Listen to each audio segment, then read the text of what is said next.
Serial killers that are still on the loose today. Alright, we about to react to this one video. I ain't gonna lie, this looks like a scary one. Vending machine killer. On April 30th, 1985, a 45-year-old truck driver stopped near a vending machine in Fukuyama, Japan. He was exhausted from work and was looking for an energy drink to help him power through the rest of the day. When he approached the vending machine, however, he noticed something surprising. A bottle of Oranaminsi energy drink was already in the pickup tray. Thinking he'd lucked down on a free drink, the truck driver wasted. So, you would pick up a random drink you see on a vending machine, nigga? You don't know how old that shit is. Let's be honest with you, bro. Wasted no time chugging it down. What he didn't know was that this would be the last drink he would ever take. Wow, who would have guessed? It's probably filled with like cyanide and all that poison. Who would have guessed? Bro. Instead of the refreshing feeling he was looking for, he felt something horribly wrong with his body. A bitter, burning sensation quickly spread throughout his throat, followed by an intense wave of nausea. It wasn't long before he was lying on the road in excruciating pain. He was rushed to a nearby hospital where doctors discovered a lethal amount of paraquat dichloride in his system. Paraquat is an herbicide that was quite common in Japan at the time. More importantly, it's also highly toxic to humans. When ingested, it can lead to severe nausea, throat inflammation, internal chemical burns, and eventually death. This is also why it's been banned completely from over 70 countries to date. Unfortunately, despite knowing the reason for his illness, there was nothing the doctors could do to save his life. There's no antidote for the deadly chemical today. No antidote? I was like, you're just cooked! There's nothing, so if you just drink it, you're dead, nigga. You're just dead. That's crazy. Something has the power to just do that to you, bro. Like, no matter what, like, I know you don't even know. I wouldn't even know what to do. Let alone back then. So, after hanging on to his life for a month, the truck driver passed away on the 30th of May, 1985. At first, investigators assumed that given the nature of his work, he might have accidentally encountered the toxic substance while on duty. However, after reviewing his haul records, they found no trace of this herbicide or anything remotely linked to it. This left them with only one conclusion: the chemical was mixed into the drink he consumed just moments before collapsing in agony. But with no leads or concrete evidence, they couldn't determine whether it was a murder or self-inflicted act, resulting in the case getting shelved for the time being. Now, while this might sound absurd today, you have to understand that paraquat was readily available in the country at the time. You didn't need any prescription or identification to purchase the chemical, leading to over What was it for? Something so poisonous? What the fuck was it for? 1,400 people using it as the poison of their choice in 1984 alone. In other words, the possibility of it being self-inflicted was just as high. However, just as the investigators were about to give up on this case completely, they received tragic news. Another person had fallen victim to the same poison after consuming Oranaminsi on the 5th of September. Then another 6 days later, and one more 2 weeks after that.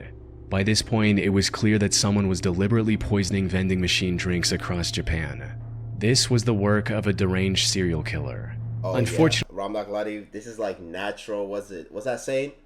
Natural selection, bro. Because why are random people just picking up drinks, bro? Word has to spread that there's a dude, like, people dying to drink this drink. I don't even know, bro. It might be Japan being different or something, bro. I don't know. Unfortunately, this supposed killer was also extremely thorough. Now you know. He didn't leave any fingerprint or DNA evidence on the drinks he tampered with, and only targeted vending machines with no CCTV cameras nearby. As for why his victims willingly drank the unknowingly poisoned drinks he left behind, that had to do with the buy one get one free promotion Oranaminsi was running around the time to entice younger consumers. However, since some people only wanted the one drink, they often left the second free drink near the vending machine as a gift for the next person. That's just a Japan thing, because in America, niggas be greedy, bro. Oh, niggas would take 4 of them bitches for themselves. Nobody will leave that shit behind. So I'm not gonna lie, yeah, this is a Japan only thing. This is the environmental, he has an environmental advantage right here. It was common enough that people didn't find the laced drinks suspicious and drank them without a second thought. Sadly, this method was terribly effective. By the end of the year, this mysterious vending machine killer had claimed the lives of 12 victims and had severely injured 35 more. But as I mentioned earlier, this killer was a master of hiding his tracks. He operated all across western and central Japan, as well as Tokyo, making it near impossible for investigators to pinpoint his location. The lack of evidence also made it difficult to figure out his motive. Everywhere. Some speculated that he was doing all this to extort money from Otsuka Pharmaceutical, the company that made Oranaminsi. This is because in 1984, a group called the Mystery Men with 21 Faces threatened to poison food products unless the companies paid them money. Ew. So some believed that the vending machine killer was a copycat and wanted something similar. However, this theory didn't last very long because Otsuka Pharmaceutical didn't receive any demands or extortion letters from the perpetrator. Additionally, the killer also began using other drinks, like the drink Real Gold and even Coca-Cola. Hiroaki Iwao, a Tokyo professor of criminal sociology, proposed a more disturbing theory regarding the killer's motives. He stated, "It is not uncommon for Japanese who live under tremendous pressure, both on the job and in overcrowded communities, to let out their frustrations by hurting someone else. The person responsible may even wait around to see who buys the poisoned drink. He or she may find this is a kind of exhilarating release from the tensions of life in Japan." But even if this was the truth, it still didn't bring investigators any closer to catching the suspect. Left with no other options, the authorities turned to the public and launched a nationwide campaign on the 27th of September.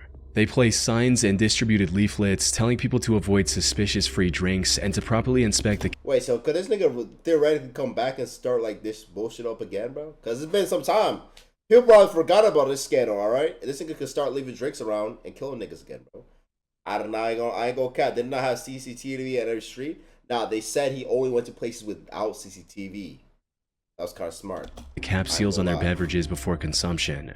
They also instructed vending machine owners to investigate their stock for any anomalies and told chemical shops to monitor their customers more closely. It's unclear how effective this campaign was, as the number of victims kept increasing even after its launch. But then something unexpected happened. On the 17th of November, the murder spree stopped completely after the death of a 17-year-old girl. She was the only female to have died from the poisoning. It's possible that the person who committed these atrocities had a moral code against harming women, though that's nothing more than a baseless speculation. Due to the complete lack of evidence, the vending machine killer was never identified, cementing this case as one of the most chilling, unsolved mysteries in Japanese history. Crazy. Little Rock serial stabber. What? On April 11, 2021, the Little Rock Police Department received a distress call from South Pulaski Street regarding a potential homicide. When they arrived at the scene, they found a middle-aged woman lying on the street with stab wounds all over her body. This woman turned out to be 41-year-old Deborah Walker. She was homeless at the time and was living on the streets when this incident happened. She was quickly taken to the hospital where medical staff discovered that she had been stabbed at least 15 times. Despite lying on the street, bleeding for what may have been hours, she miraculously survived and managed to regain consciousness the same day. Investigators also visited her in the hospital to gather any information she could provide about her attacker. Unfortunately, she was attacked somewhere between 1 and 4 a.m. It was still dark outside, and all that she saw was that her attacker was a tall, African-American male with a slender... It's always a black guy, huh? What do you mean by that? What do you mean by that? As soon as she said tall, I knew she was gonna say black, bro. I don't know why. I just knew it. Their build. Now, in most other similar cases... Wait, hold on, wait. She got styled by like fucking Javante Davis, some shit, nigga. The fuck? Cause put that nigga in the center, such limited information would hardly be enough to generate any leads. But in this instance, the description Deborah provided left the investigators in disbelief. That's because her attacker's profile closely matched the perpetrator of another incident that took place about 8 months earlier in the surrounding area. The victim of that incident was 64-year-old Larry Eugene McChristian. He was living in Little Rock with his daughter Sarah, who was on probation at the time. On the 20th of August 2020, he had a medical emergency and was taken to the hospital in an ambulance. He was discharged from the hospital the next morning. However, when the hospital staff tried to contact Sarah so she could pick him up, she wasn't answering her phone. So they gave Larry the information about a nearby homeless shelter and a bus token to get there. Later that day, Sarah came to the hospital looking for her father, only to learn that he'd been discharged hours ago. She then reached out to the homeless facility Larry was told about, but they didn't know anything about his whereabouts either. She's gone. The only option she had was to file a missing persons report and wait for the police to find Larry. 2 days later, on the 24th of August, Sarah received the call she was waiting for. Tragically, it wasn't the news she had hoped for. According to the official report, the Little Rock Police Department found Larry's body on South Gaines Street at around 2 a.m. They identified him by the hospital discharge papers he had on him. More importantly, he had multiple stab wounds on his body and was unfortunately already dead by the time the police arrived. Damn, nigga. His death was declared a homicide, and the investigators began looking for clues almost immediately. This proved quite impossible at first, since there were no witnesses, and there wasn't anything that could be used as evidence at the crime scene. However, wait, so there's just no CC. Okay, there we go. That's a CC camera. All right, that should work then. Right? After inspecting the surrounding houses, they had a major breakthrough. They caught the nigga, CCTV camera outside a nearby house had captured the suspect walking down the street when suddenly he spots Larry and begins walking towards him. After committing the crime, he tries leaving the area, only to stop, go back, and stab Larry one last time before fleeing. They gotta get one more stab in. How angry are you? You killed him, and you said, let me go back and do it again. Let me check to make sure he's dead.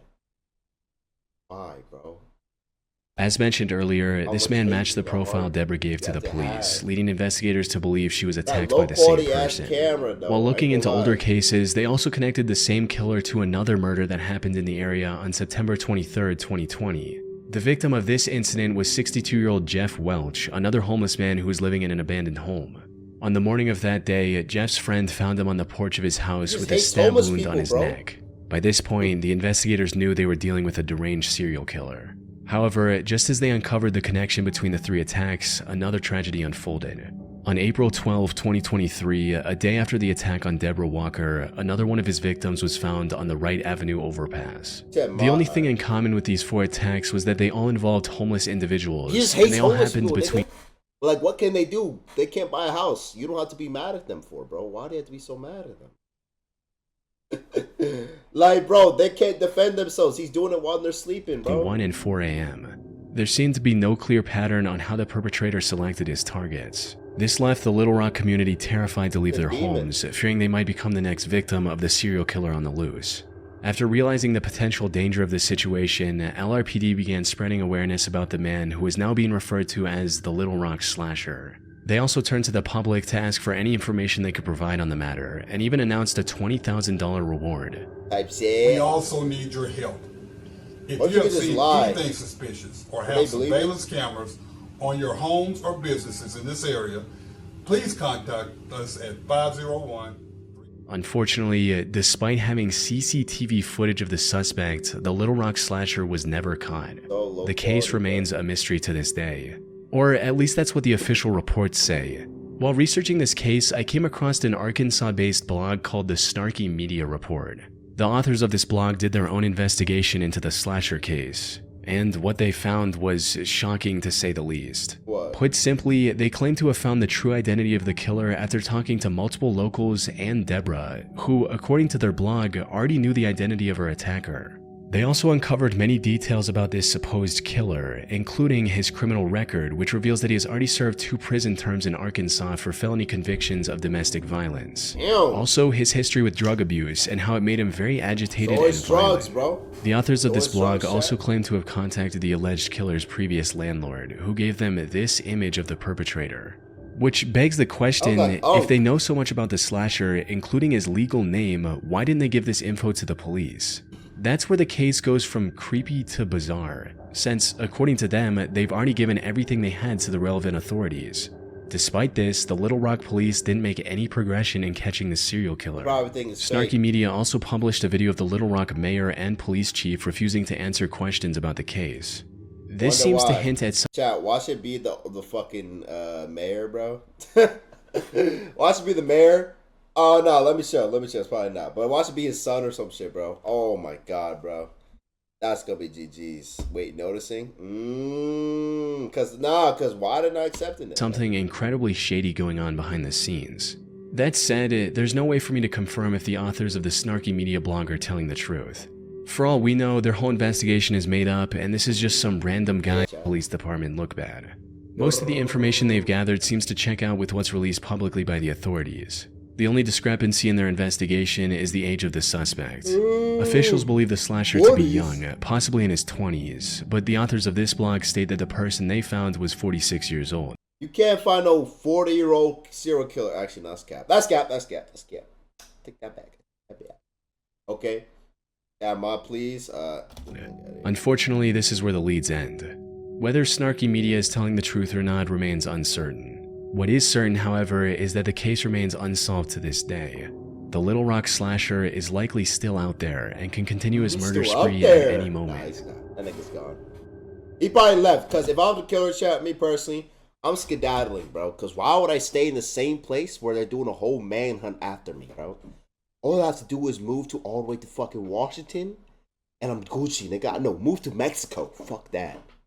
Nigga, fucking talking about. They be fleeing countries. Exactly. Nigga, go to Philippines, where they have, like, no CCTV or nothing on that, bro. Go to, like, a random-ass island, and you chilling, bro. You ain't gonna have me a fat-ass, what's it called? A fine-ass islander with a fatty. We have a kid with her, and then, you know what I'm saying? We're just gonna live life. Thanks to Trade Coffee for sponsoring this video. Into it. Actually, I was 21-year Donald.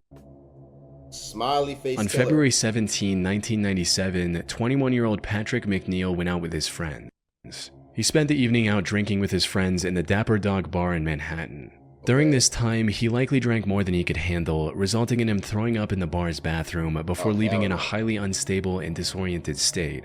Patrick was then seen turning left onto 90th Street, heading in the direction of the East River. This was the last time anyone would see Patrick alive.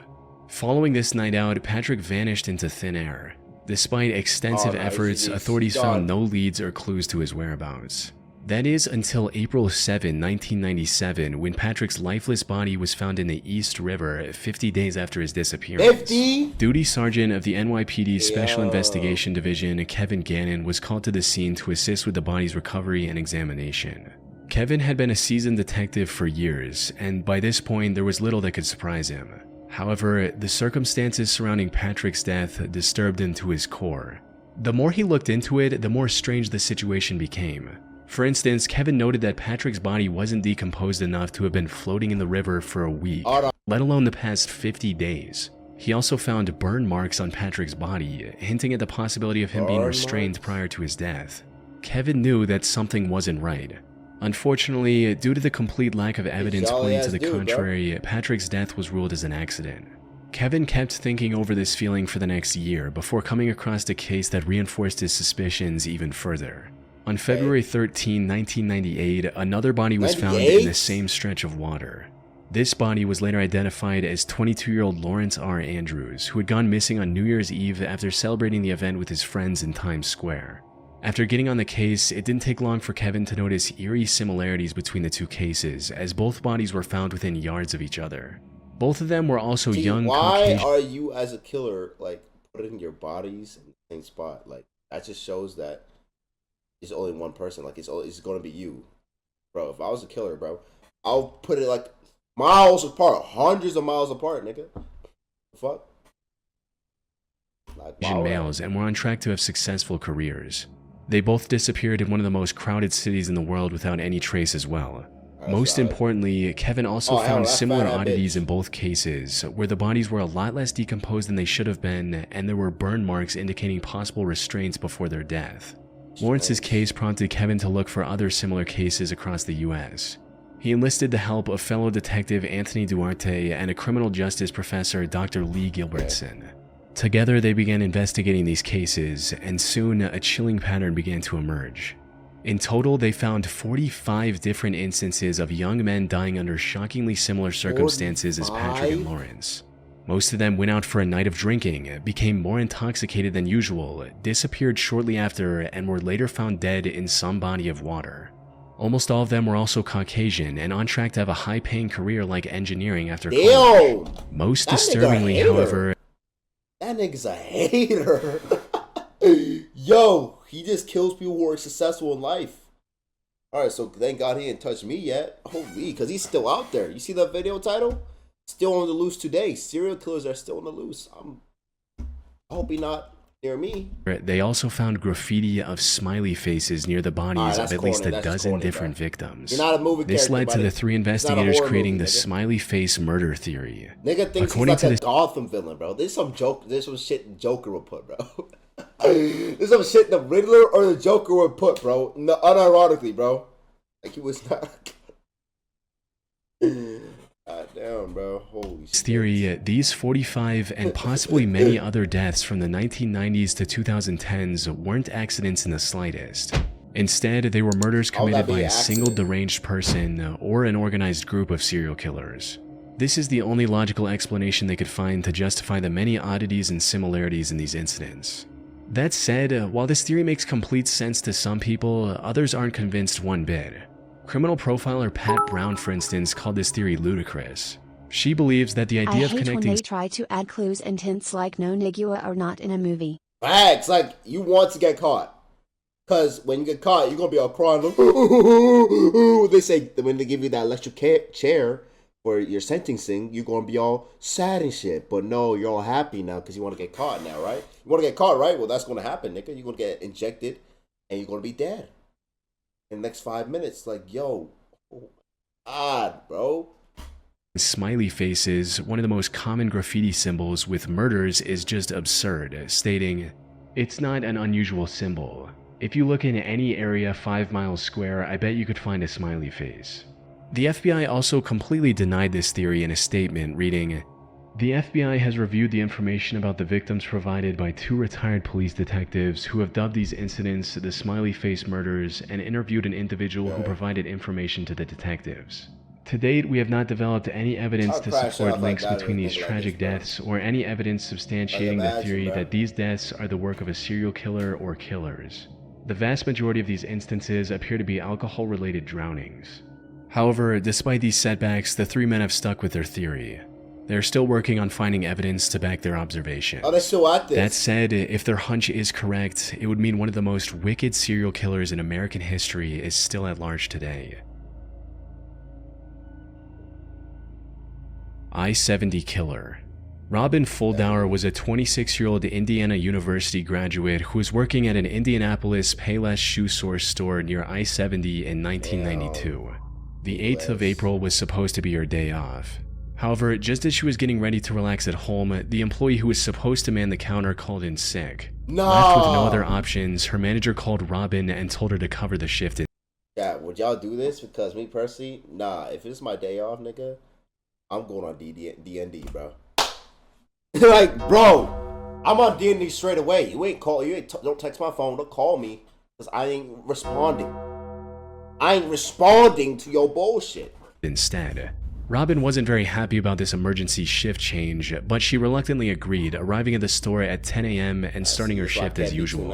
Unfortunately, her day was about to get a whole lot worse. Everything seemed normal until 2 p.m. when the manager called the store for a routine check. To her surprise, Robin wasn't picking up the phone. She kept trying for a few minutes before giving up and calling the Speedway gas station neighboring the shoe store. One of the gas station employees, a friend of Robin's, went to the Payless store to see if she was doing okay. However, what she found inside left her confused. The store was in slight disarray and some of the shoes were missing from the shelves. The cash register was also open and there was no money in it. Most concerning of all, there were no signs of Robin anywhere. Her friend called out Robin's name, hoping she was just in the back and would respond. But when she didn't hear anything from Robin after minutes of standing in the store, she became worried and called the police at around 2:20 p.m. The cops arrived within minutes and began searching the store for clues on Robin's whereabouts. And it wasn't long before they made a devastating discovery. They found Robin lying in the store's back office, covered in blood. It was already too late. During questioning, an employee from the store across the street claimed to have seen a strange man loitering around the shoe store a couple hours earlier. According to this employee, the man sat on the curb for about a half hour, rifling through his bag and staring at the Payless store. They then saw the same man a few minutes later trying to hitch a ride back to Interstate 465, which was about a quarter mile from the store's location. Unfortunately, they were too far away to get a good look at the man's face. Given the money stolen from the register, and without any other leads... how many niggas shopping at Payless, bro? That's gotta be like 400, 500. It can't be over 1,000. Probably like 100. That's highballing it. 500 is highballing. Let's go probably like 50, bro. I ain't gonna lie. He did all that for $50, my nigga. Like, bro, love it for the game, bro. Just doing it for the love of the game at that point. Investigators filed this as nothing more than a robbery gone wrong. However, they couldn't have been more wrong. Because just 3 days later, something similarly tragic happened to 23-year-old Patricia Smith and 32-year-old Patricia Makers. The two were working at a bridal shop in Wichita along I-70. The incident happened a little past their usual closing time as they were waiting for a customer who had a pickup. When they saw a man approaching the store, they assumed that it was the customer. However, this man drew a gun on the two after entering the store, took them to the back, and executed both with shots to the back of their heads. As the killer was leaving the store, he crossed paths with the actual customer the girls were waiting for. Without hesitation, he aimed his gun at the man and ordered him to head to the back of the store. But the customer defied his command and ran, narrowly escaping with his life. He later helped the police draw a sketch of the killer. Unfortunately, the sketch didn't provide much. I can find like 5 niggas like that look like this in my fucking school, bro. What type of sketch is this, bro? Oh my... Bro, how was he able to get away, though? That nigga just smack him, just run, or what? Like, nigga had a blicky. He got balls of steel, for real, I ain't gonna lie. He got that shit, man. Much of a breakthrough. By this point, the authorities were certain they were dealing with a serial killer, but despite their efforts, the killer's spree continued. By May 7th, he had taken 3 more victims in small, low-traffic stores along the I-70 highway. By the time investigators managed to compile a few more sketches, the I-70 killer stopped his quest and went into hiding. That is until 1993, when he claimed 3 more victims along I-35 in Texas. Now, like, bro, now he just wants to get caught, bro. Now he just wants to get caught. I mean, Texas is a big place, so, I mean, can you really get caught? He tried to hide his identity by changing his weapon, but the investigators were quick to notice the similarities. One of his victims, Vicky Webb, also managed to miraculously survive after getting shot in the neck. So many people if he were ever caught, bro. Vicky's testimony would have been crucial in bringing him to justice. Though the I-70 killer was never found, and the case went cold for nearly 3 decades. However, then, in 2021, investigators released CCTV footage of a murder that happened in 2001. The suspect in this footage looks strikingly similar to the I-70 killer sketches, potentially giving authorities the lead they need to finally catch him. It's likely only a matter of time before he runs out of places to hide and is captured. But for now, he's still out there. He's got, like, retire up the jersey, bro. Retire up the jersey. If you still at it 30 years later. Like, he's probably like 20-something or something like that when he started. And now he's 50-something. There's no way I'm letting a 50-year-old man get the best of me, bro. Nigga, I can just hit him with that. Head hun! Head hun! Weave! I just hit my arm on my table. I feel really hard. Yo. It hurts. Alright. Okay. But, like, that's just me, though, chat. Evading police and leaving the case unresolved. We can only hope he doesn't take any more victims in the meantime. Yeah, type shit, yeah. Damn! Crazy, bro. Yeah, this is low-key a banger, too. I won't even lie to you, bro.